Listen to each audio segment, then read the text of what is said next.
you sent something our way this morning. I did. You know, we've been talking a lot on this show about sleep, and I found what Khabib had to say about sleep to be really fascinating. Say his last name. Khabib Nurmagomedov. Khabib Nurmagomedov. I'm so happy that you said Naga, because I was just God. Don't slip it. Don't slip it.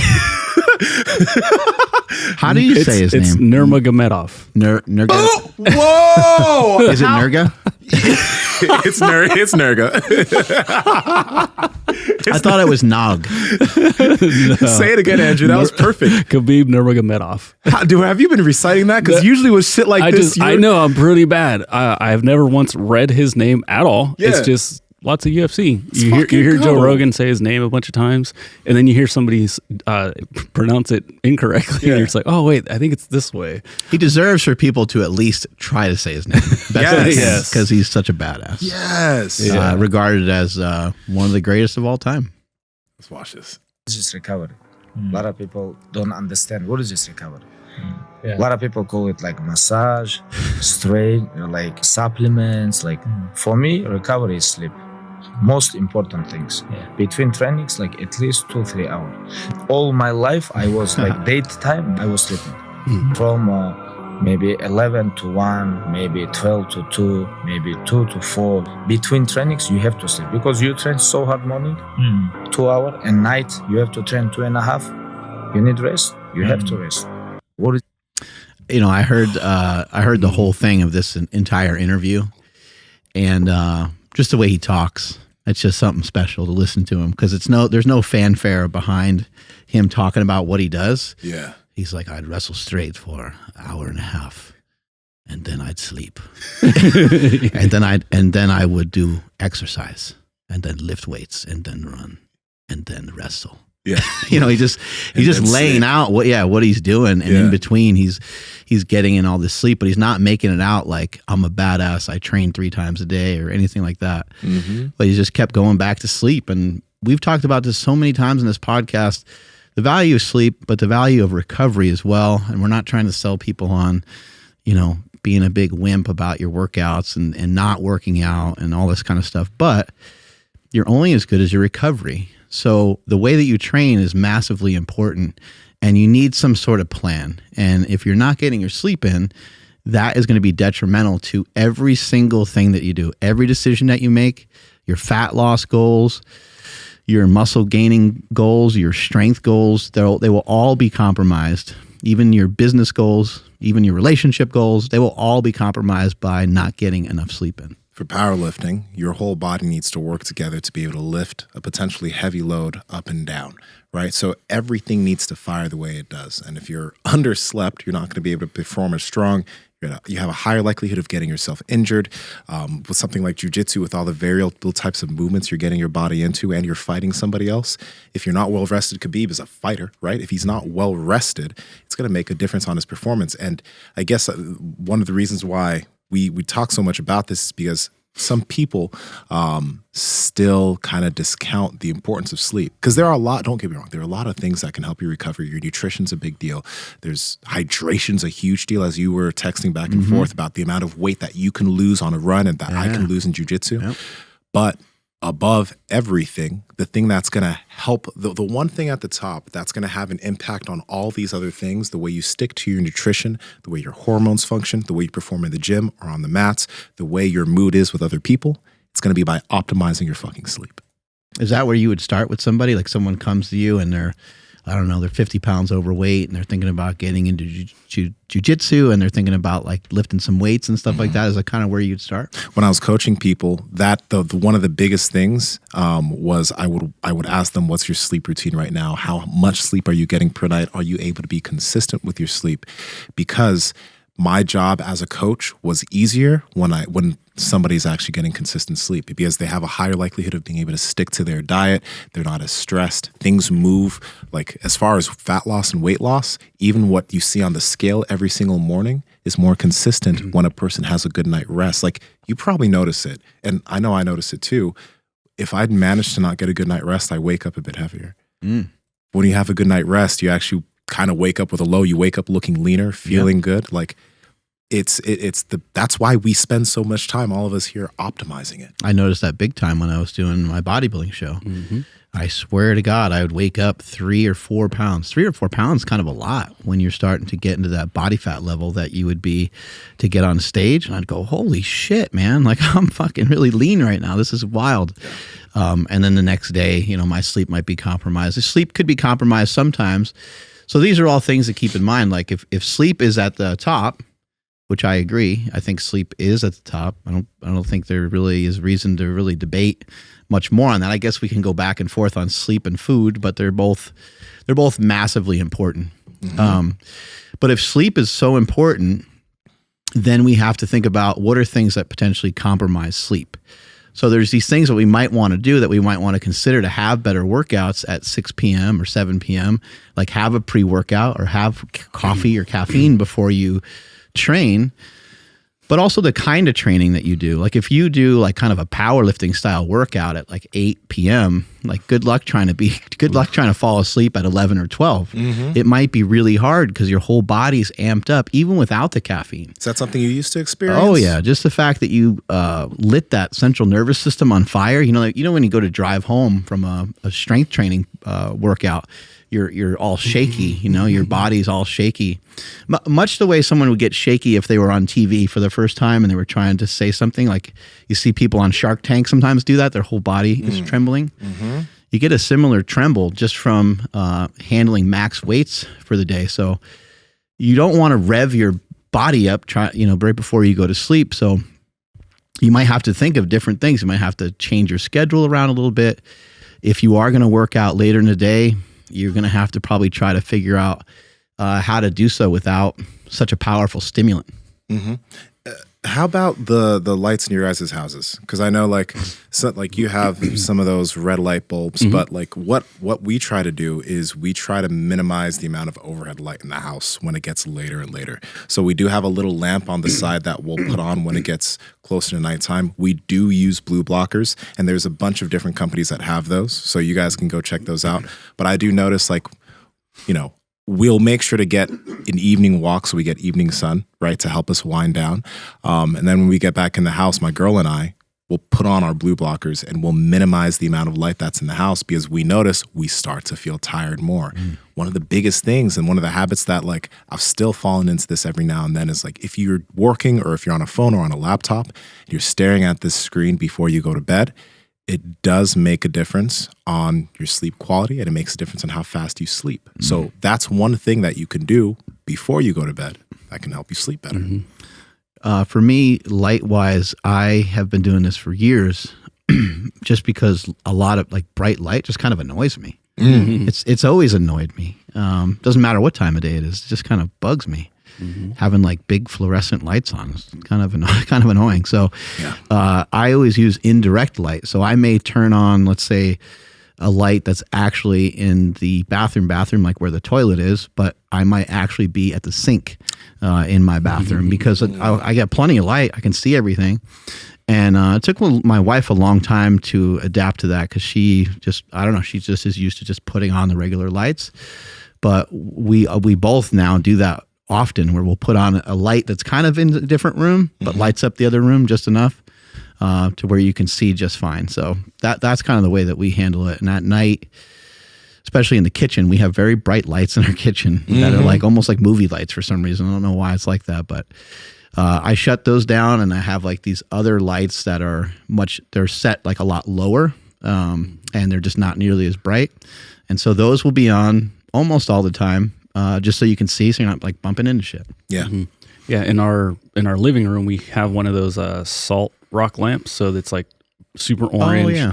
And so like that's like the main light in there. But every other light fixture is either super dark red or like a very dark amberish color. Mm-hmm. And it's funny. So like on Christmas, my parents stayed the night, and they're like, "This is weird. All your lights are red and orange. Like this is awkward." But then I think my dad went to the bathroom and he was like, holy he's like, the bathroom lights are so bright. I'm like, no, they're not. It's just you got comfortable under all these other lights. And so he ended up really liking it. So he wants to kind convert all his lights over to like the same colors. Because dude, as soon as the sun goes down, we try not to have like the kitchen lights on, because those are very fluorescent, bright color or bright blue light lights. And the thing that I've always disliked them as well, Mark, but like I can hear how loud they are. It's really uncomfortable for me. When some mornings here at ST, one of the craziest things is I would just lay down on the turf, look up, and I would hear all the fluorescent lights beaming and screaming at me. I'm like, this is fucking wild. Yeah. But so we just try to keep all of those big bright lights off at 7 usually, and that goes with the TV as well, because the TV is one big gigantic blue light that just fucking is like burning your eyes. It's crazy. Yeah. Patrick family, how's it going? Now, we've been talking about taping your mouth shut when you're asleep forever. We used to use this really cheap 3M micropore tape, but we've partnered with Hostage Tape because it is the most comfortable mouth tape on the market, even if you have facial hair like myself and my friend Andrew over here. If you snore, you have sleep apnea, you literally are breathing through your mouth when you sleep, you need to use Hostage Tape. Andrew, how can they get it? You guys got to head over to hostagetape.com/powerproject. When you guys go there, you'll receive free shipping plus a free, really freaking cool bedside tin to put all the hostage tapes in. Again, that's at hostagetape.com/powerproject. Links to them down in the description, as well as the podcast show notes. I think it's great to teach the family and teach whoever you're with, your significant other, that you value sleep as well. And I don't think any of this stuff you got to get like crazy strict with or be a total lunatic about, but make adjustments wherever you can and make them wherever appropriate. My wife and I go to bed not the same exact time every night, but almost. Does she go to bed a little bit before you? She'll like get ready for bed. Like, I don't know. She's got like a whole fucking routine going on. I don't know the hell she's doing. It takes me like 8 seconds. I like brush my teeth. I brush one tooth and I go to bed. Brush your teeth, wipe your balls, and go to bed. Yeah, I go to bed pretty easily. But I've been married for a long time, and it's wherever you get an opportunity to do shit together, I think it's important. So even if she's going to bed and I don't really feel like it, I'll usually just go with her. She'll lay down and she'll read a lot of times, and that's kind of how she'll fall asleep. But I usually just kind of lay there, and I fall asleep very easily. And part of the reason I fall asleep very easily is because I'm so active during the day. We were just talking about that. I mean, one thing that can help everyone who's listening, you probably understands now exercise is good. It feels good. You like it, whatever, if it's running, jujitsu, lifting, whatever. But do something during the day so that when it comes time to go to sleep, your body actually is like, okay, I can rest. Because I can personally say some of the days that like I didn't sleep that well were the days that I barely used my body. And it could be as easy as, something like finding a sauna. Like if you don't exercise, if I don't exercise on a day, which is rare, but if I don't do anything, if I can at least find a sauna to go sit in, and they have these at commercial gyms, you don't need to go to a bathhouse. Fuck. That'll get your heart rate up with you just sitting around. Yeah. You have to drink water to hydrate yourself, and then when you go try to go to bed, fuck, you're out. A hot tub or just getting into a tub that's filled with warm water, or taking a shower. I've always found a shower to be really. I was super tired last night. I did not want to take a shower, but I needed one, so I was like, I stumbled into the shower. But it helped a lot. I slept, great. So, and then I had an amazing run this morning. It makes a big difference. I think if you miss a little bit of sleep here and there, and your patterns get a little screwed up, it's probably not that big of a deal. It's probably not that huge of a thing. But if you start only getting like 4 hours of sleep, and then you get 6, and then you get 4, and then you get like 7, and then you get 4, it's just, it's going to throw you way off. It's going to be difficult to function properly with that kind of ratio. All right. So for both of you guys, because I used to snore too. Mouth tape has helped with that. I breathe through my nose when I sleep. I notice the difference when I'm not breathing through my nose when I'm sleeping versus when I am. So that's why mouth tape has been a big thing for us. I used to use 3M micropore tape on Amazon since it was super cheap. But we use Hostage Tape now because it stays on your face, even if you have a beard. So I know you have had to do multiple things to help with snoring, but what are and you too, what are some of the things that both of you guys have noticed that has minimized snoring? Yeah. Well, I can tell you guys right out the gate. So last night, so yesterday worked out 6 a.m. Back and forth between celebrating a late Christmas at my parents' house and then my wife's birthday. So we were moving and shaking all day long. There's always something going on. So by the time I actually got to bed, like I don't even remember going to sleep because I passed out so fast. So I passed out with the nasal strip on, forgot the mouth tape, and sure enough, I woke up with my mouth dry because when I'm really tired, that's when the snoring comes out really bad. My wife was like, I couldn't get any sleep, so she had to get out of the bed, which is like the worst feeling ever. Yep. To wake up and your partner's not there, it's like, fuck. So I didn't wear the mouth tape last night. Typically, I will wear it. I'm trying to think. Yeah, I don't not wear it. I have to wear it every single night. When I was doing the 3M tape, it would stay on for the most part, but on the edges where the beard comes in, it would fall off. And then in the morning when I'd peel it off, I've always felt like a little bit of my fucking lip went with it because like my lips would be so jacked up. So I use the nasal strips, and then I use the hostage tape, and then I also have a what's it called? Air humidifier? No, the clarifier. I forgot what the hell it's called. Oh my gosh, something to clean up the air because every time I'd walk into my bedroom because it's close to humidifier. No, it's just a purifier. Air purifier. Whenever I'd walk into the bedroom, my nose would get stuffed up really quickly. I'm like, dude, why is it only in this room? And I think it has something to do with my back door, with the house back door being, kind of old. So like air would just get in real easily. So outside allergens would be inside the bedroom. And so like I had to get that purifier. And when I got that definitely helped the snoring for sure. And the sleep has gotten much better, but it took a long time of kind of tinkering with things and figuring it out. And then of course, lately it's been like, okay, why am I breathing so hard, to fall asleep? Like it doesn't make sense. So calming myself and like kind of telling myself, hey, like don't breathe so hard. And that has helped the snoring as well. Hostage tape is where it's at, man. It's amazing. I saw the other day Andy Frisella shouted it out on his story on Instagram. Good shit. It's just a matter of time. More and more people are going to find out about it. It's an amazing product. It's inexpensive. It's an easy thing to do. It's not hard to adapt to. At least it wasn't for me. Maybe some people, maybe if they do have a stuffy nose or something, or smaller nostrils or something, they might find it more difficult. You can also put on, the nose strips so you can breathe a little bit better. I think it's Breathe Right strips, right? Yeah, Breathe Right strips. Yeah, something like that might allow you to breathe in and out of your nose a little bit easier. But a couple other things I've found that have really helped my sleep is one, I think you should try to figure out some sort of way to have distance from your phone. Whether your phone is like physically out of your room or not, I mean, maybe that's what you have to do because maybe you need really strict rules. But for me, my phone is too far away for me to get to. I put it on airplane mode on most days around 9 p.m. And then so I just don't have any. There's nothing. There's no one that can contact me that has anything. There's like I don't know. I don't think anything's all that important. I'm with my family, and I'm gonna hear stuff from them. They're in my house, so I kind of block out the outside world. But getting some distance from the phone. I hear people have a lot of different things in terms of how much time before you go to bed and stuff like that. And I don't always adhere to that rule, but I would say I probably shut it down at least a half an hour before I get ready for bed. I don't think the scrolling and just think about it. Like it's a lot to take in, right? Even if you have the sound off and you're scrolling, it's just a lot. Like imagine you're flipping through the channels that fast on your TV. You'd be like, and you're sitting there and you're fucking just getting overstimulated. So I think there should be some distance between the time you go to bed and the last time that you look at your phone. That is something to investigate. That is something to work on and maybe do a little bit better with. But I also think that you have to put your phone away. These things they're too powerful. It's too easy. I mean, if somebody said, "Hey, I want you to run for the next 3 hours," you'd be like, "Oh my God, I'm not even sure if I can do that."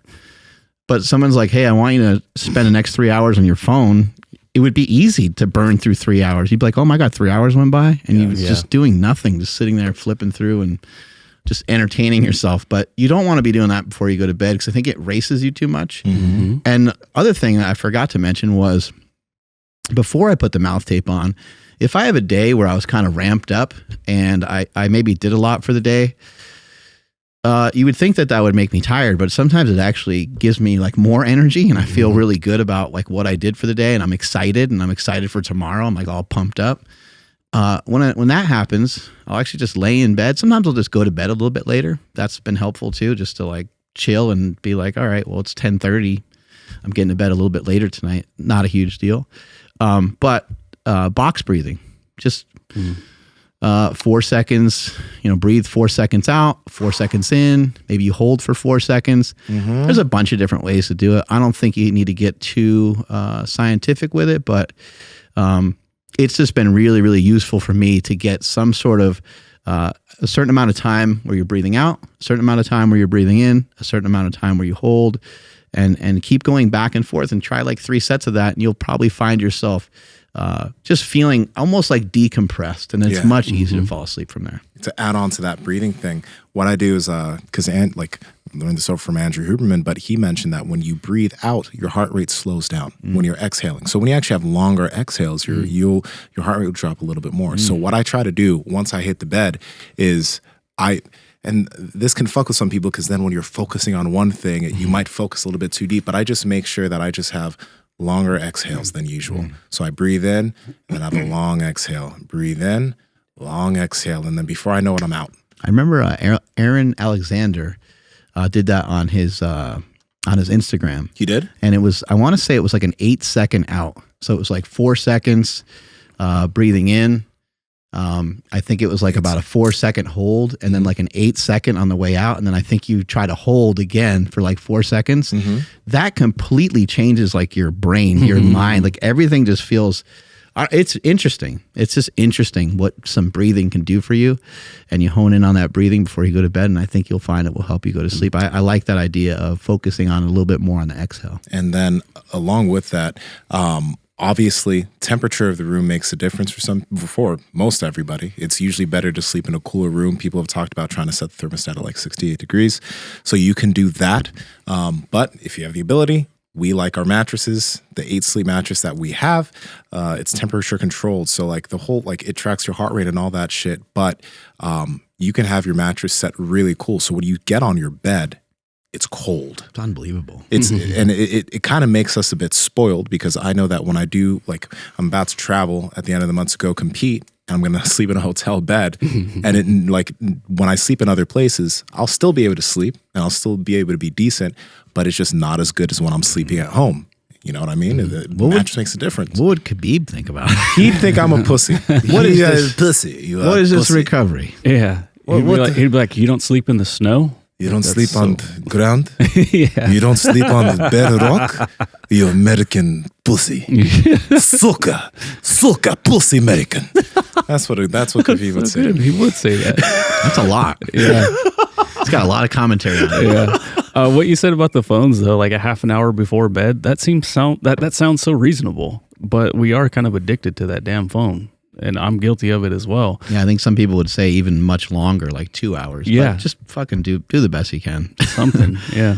I think the same thing with food, too. I think it's important to be a little cautious with how full you're getting, as it's getting closer and closer to your bedtime. I mean, you might find that some days it doesn't matter as much depending on what you ate. And maybe on other days it depends more. But I know for myself, not feeling like hungry, feeling hungry sucks, and being in like a caloric deficit and bodybuilding and stuff, that can have a negative impact on your sleep. But overeating can make you feel tired and make you feel calm. But what you'll notice is that your heart rate is higher when you're sleeping, when you're going to sleep full. So try if you can. 2 to 4 hours would be kind of recommended, but it's not always easy to do. No, I notice that difference all the time. If there's ever a night that I have to eat like an hour before bed or something, I always have a higher heart rate while I'm sleeping, and my sleep quality isn't nearly as good. Sometimes I'll wake up in the middle of the night, I'm just a bit hotter than I usually am. Way hotter, yeah. Yeah, so I try to keep that farting food and everything. Yep. So I try to keep that food away from bedtime. Along with that, one thing that I've been trying to do too is just making sure I drink more water in general, but I do drink quite a bit of water before I go to bed. And I'll make sure, like, if I knew during the day I didn't get as much electrolytes, I'll have some electrolytes before I sleep. Now, because of mouth taping and then breathe through my nose and all that shit when I sleep. I don't usually wake up to use the bathroom, but I do notice that I do sleep better when I'm well hydrated before bed. So if you can do that during the day, that's a good thing. I don't know if there's research behind it, but it just, I notice a difference. I have heard people say some salt or electrolytes before bed, not necessarily like right before bed, but it could be something that can kind of help you hold on to the nutrients that you just took in, the liquid that you just took in. So if you're drinking water at night because you're thirsty, like a lot of times that happens, the day plows right past you and you're like, I didn't drink enough water today. And now you're downing water. Well, if you only drink regular water, maybe you'll find yourself waking up a bunch. Yeah. Stan Efferding said, right, it was like 1,000 milligrams of sodium before bed. Yeah, I think so. Really? Yeah. Sick. Yeah. There we go. So like, I guess we've already been in the practice. So there you go. Yeah. Where else can people go to find out a lot more about sleep, Nsima? Because you've been on this for a while. Where else? You mean other resources? Yeah. What are some good resources? Matthew Walker literally has a whole podcast where he dedicates multiple episodes talking about sleep and alcohol, sleep and THC, sleep and X, sleep and all these things. I don't know if he's still doing that podcast consistently, but his podcast has a bunch of episodes dedicated to that. Has a whole book on it. He has his book is fucking good. Yeah. His book is fucking amazing on it. I know Huberman talks about it a lot. Huberman talks about it a lot. Our boy Sean Stevenson, he has a whole book on sleep too. It's not on our bookshelf here, but it was pretty good. But yeah, those guys talk about it quite a bit, and it all makes sense. Like when it comes to alcohol and sleep, it's a tough one because people love their beer. People love, and it for some people they're like, oh yeah, it helps me feel tired, right?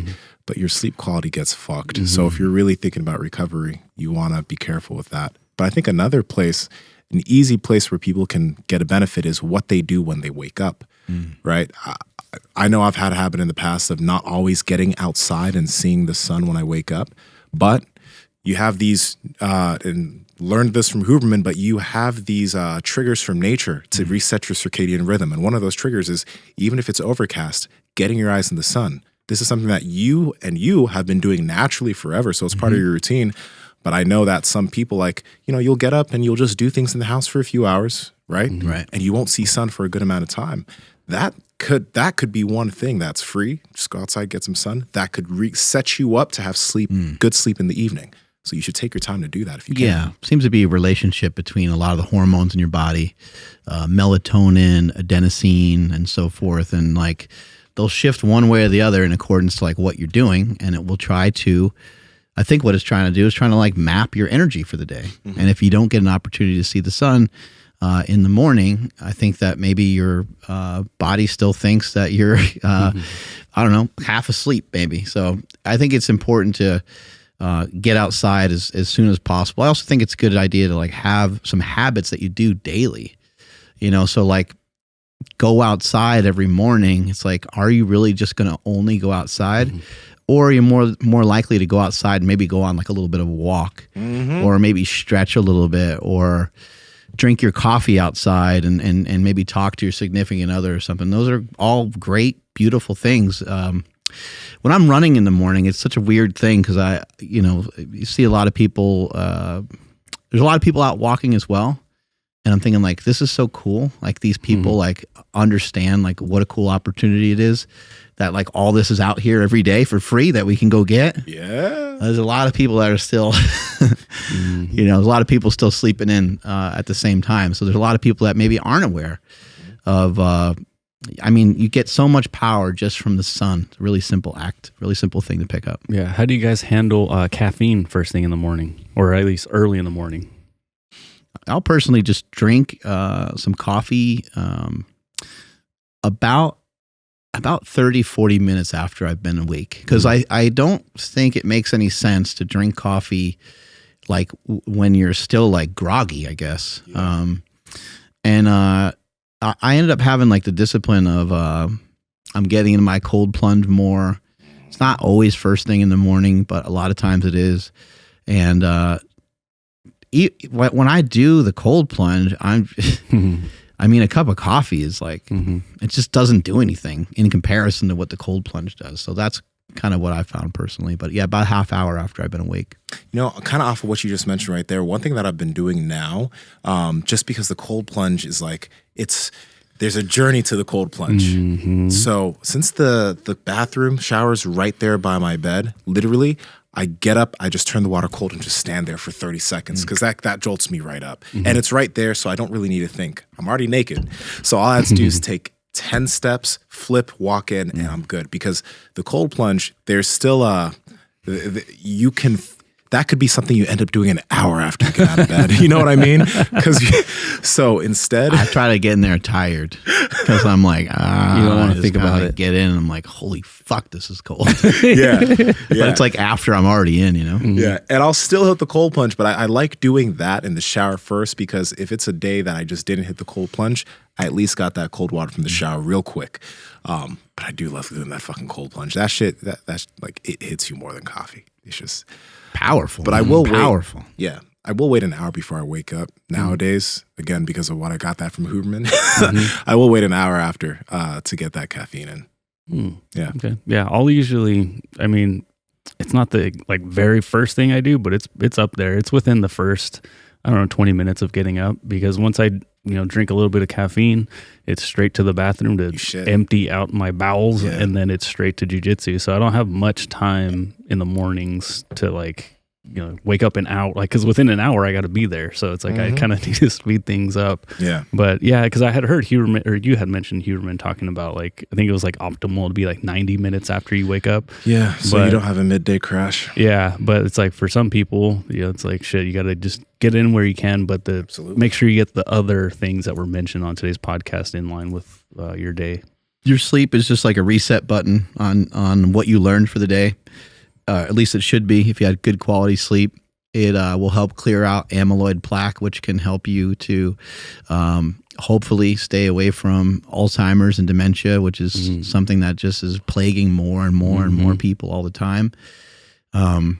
There's not a lot of direct links to how to avoid that. It does appear that if you take care of your body, and you are doing some fitness and you're staying in shape, that you can avoid it a little bit. But it appears that there is a pretty big link between that and just not sleeping well. So it's just something to think about. Like if you don't have a routine or a schedule, is massively important. It's something that hopefully your parents tried to do with you when you were young to teach you, hey, lights out at X time. And Andrew, I'm sure with a toddler, you guys have worked on the routine a lot, and you and Stephanie probably communicate all the time.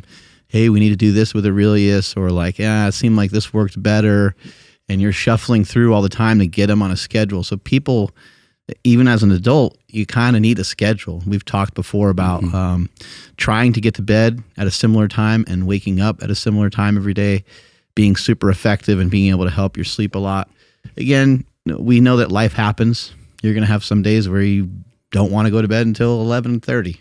Like it just happens that way sometimes. But how is it with the little guy? It's so funny because we can, especially since the rain has been a lot more consistent this past like couple weeks, I'm just like, dude, what's going on? Like he is freaking out at like 10 p.m. every night. Like he doesn't want to stay asleep. Like this is bullshit. And so in my head, I start thinking like, what's going on here?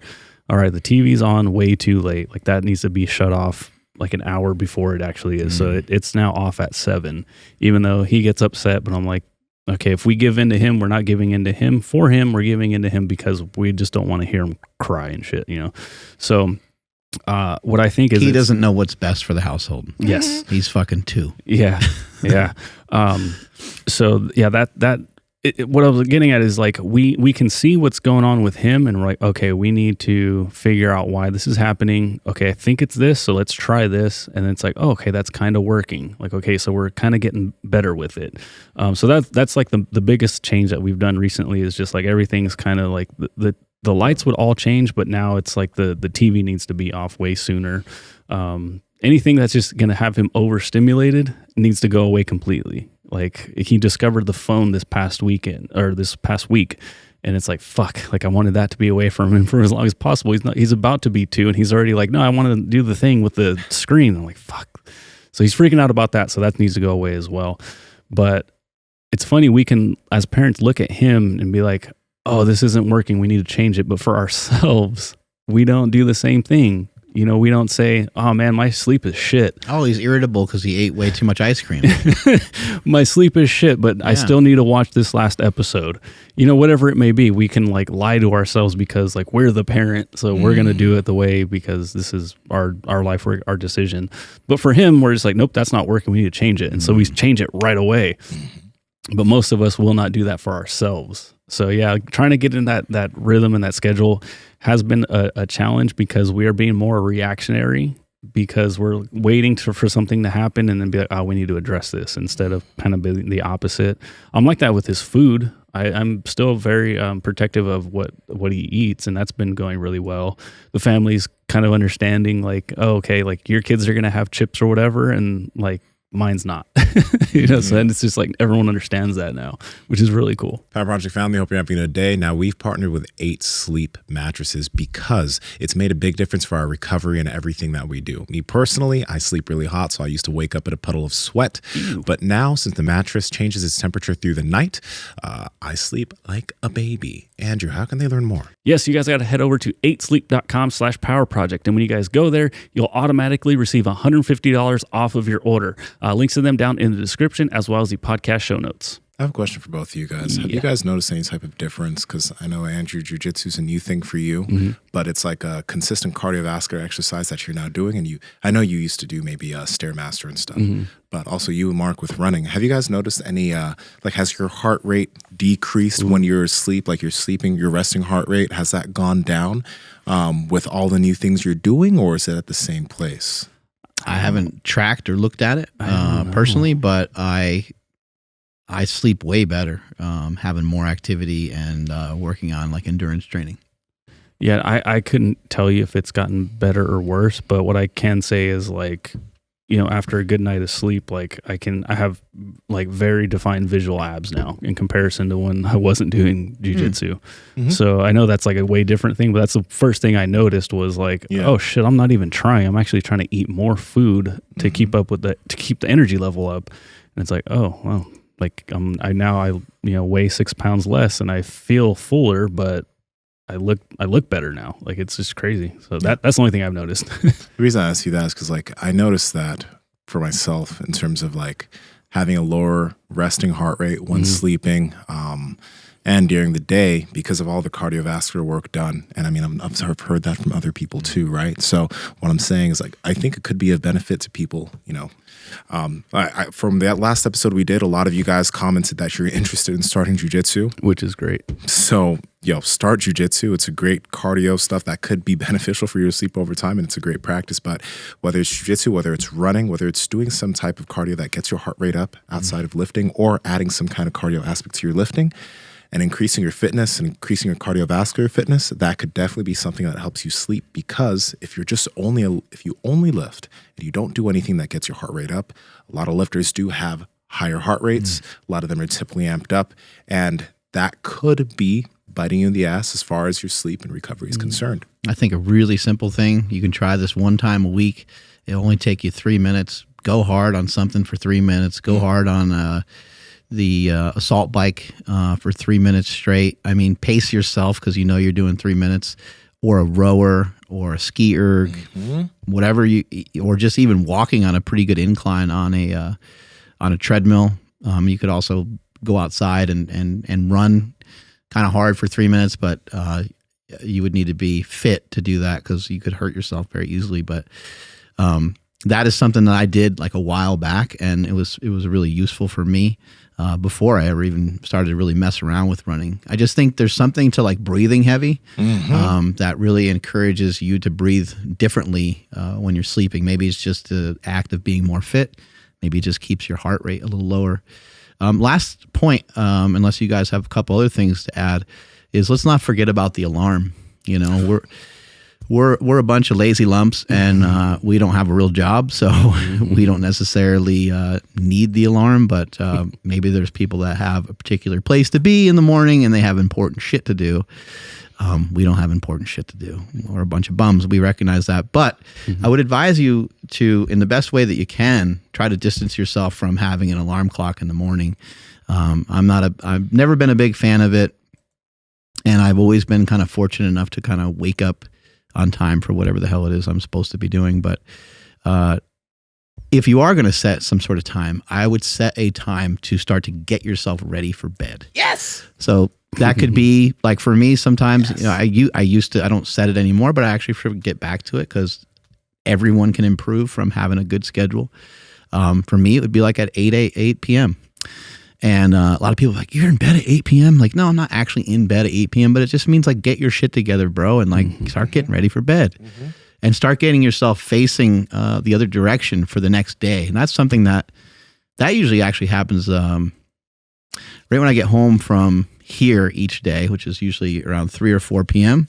I'll take a shower, which that gets me heading in the other direction for the next day. I'll eat some food. Once I eat some food, I'll lay out some clothes. And then I'm already halfway heading into the next day. And I've always felt that gave me an advantage. But also having that alarm later in the evening, just, I don't know, there's always stuff you got to do before you go to bed. Maybe you got dishes to do, or you got chores, or you need to bang your wife, or whatever it might be. Get that shit done and get that shit arranged so that you can be in bed at a reasonable hour that allows you a 7 or 8 or 9 hour time slot. If you do that, you don't need an alarm. Your hands are kind of ashy, dog. Use a little bit of that. Yeah, why are they so ashy today? Yeah, just rub that in. I noticed my knuckles were screaming for it, so I had to get it on. That's exactly it. I don't think no one needs an alarm if they get to sleep on time. I know we all have our different, some of y'all have families, some of y'all have babies. It gets difficult, but just if you do that, waking up with no alarm shows that you got good sleep, because you're waking up when your body's like, I am rested. Now it's time to get up. But when an alarm wakes you up, dog, shit, that alarm is like, it could be cutting you mid sleep cycle, right? Like literally, it's not good for your heart. Nope. It's supposed to be kind of like scaring the fuck out of you. It's alarming, right? Mm-hmm. So there we go. Yeah. So like the iPhone has the focus or whatever it's called. So like my phone, the focus is bedtime at 8 o'clock. So it basically shuts down, but doesn't shut down. So like I don't get any more texts or any notifications of any kind starting at 8 p.m. And the screen, I think at 6 turns completely orange. So those are the things that I have. And then I still will use an alarm.